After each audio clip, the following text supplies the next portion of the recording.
যে ষড়যন্ত্র নিয়ে আমাকে গ্রেপ্তার করেছিল, যে ষড়যন্ত্র নিয়ে আমাকে গ্রেপ্তার করেছিল এবং তাদের যে উদ্দেশ্য ছিল সেই উদ্দেশ্যে তারা সফল হইতে পারে নাই। না, তাদের ইচ্ছা ছিল আমাকে অ্যারেস্ট করে ভ্রাম্যমাণ আদালতের মাধ্যমে সাজা দিয়ে তারপরে কালাইয়া ইউনিয়ন পরিষদের চেয়ারম্যান বাউফল উপজেলা যুবলীগের সম্মানিত সাধারণ সম্পাদক মনির মোল্লা সাহেবকেও একইভাবে সাজা দেবে। তাদের অত্যন্ত বড় ধরনের একটা ষড়যন্ত্র ছিল। সেই ষড়যন্ত্রে আমার নেতা জননেতা জনাব আসম ফিরোজ এমপি মহোদয়ের হস্তক্ষেপের কারণে তারা সফল হইতে পারে নাই। ওই দিন হোম মিনিস্টার সাহেবের সাথে যোগাযোগ করে হোম মিনিস্টারের মাধ্যমে সেদিন ওই ষড়যন্ত্রের সমস্ত তারাজাল থেকে আমাকে বেরিয়ে আনতে পেরেছে। তবে যে আশিকুর রহমান সাহেব উনি আসছিল আমাকে সাজা দেওয়ার জন্য, ওনার কোটি আমার মামলা ছিল।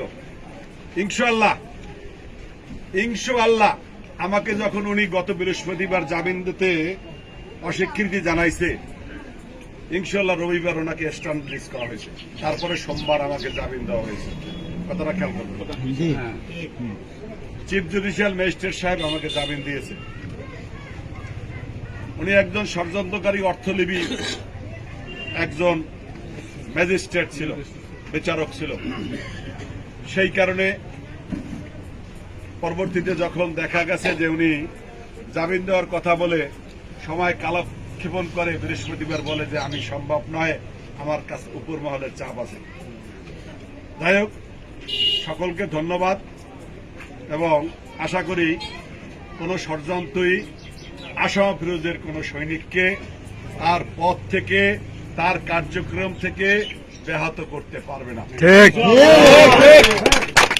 আর আমি শাহিন হাওলাদার কোনো ভয়ে ভীত নই, এটা কিন্তু মনে রাখবেন। ষড়যন্ত্র যারা আমাদের পাশে থেকে করেছেন তাদেরকে আমরা চিনি, তারাও কিন্তু আমাদের কাছে চিহ্নিত। ঠিক আছে, উপরে এক ভিতরে আর এক, সাবধান হয়ে যান, ভবিষ্যৎ খারাপ, অত্যন্ত খারাপ ভবিষ্যৎ। আমি শাহিন চেয়ারম্যান এখনো 2 বছর চেয়ারম্যান হিসেবে আছি। যদি মৃত্যুবরণ না করে আপনাদের সাথে দেখা হবে, তবে কোন ষড়যন্ত্রকারীর আশ্রয় আমার পাশে থাকবে না। আশা করি যে ষড়যন্ত্র করেন তাকে আমরা চিনি, আমার পাশে বসবেন না।